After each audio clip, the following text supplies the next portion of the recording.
Hi, I just wanted to do a quick episode this time, not a full episode. I just wanted to respond directly to Bill Gates. Bill Gates on CNN was just interviewed, and he was asked about vaccines and when we might be able to. And there's a lot of different information out there, short time periods like uh, by December, and then other people are saying could be up to 2 years. So Bill Gates himself, who's weighing in, someone who's been doing a lot of work with the vaccine for the coronavirus. Okay, so thank you for that. But also, something you said was talking about phase three. Phase three is a global.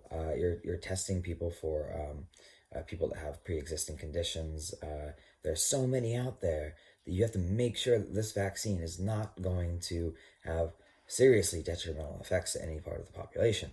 But what we can do is take the most at risk, okay? And right now, at least from what I've heard here in the UK, it was like type 1 diabetics are very high risk, right?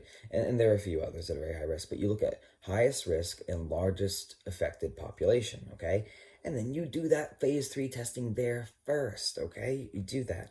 And maybe there's some people who have multiple pre-existing conditions, and we can work on, and as we go down that list, we know that the vaccine has become safer and safer for a larger part of the population. But start with the biggest band and get that vaccine out there first.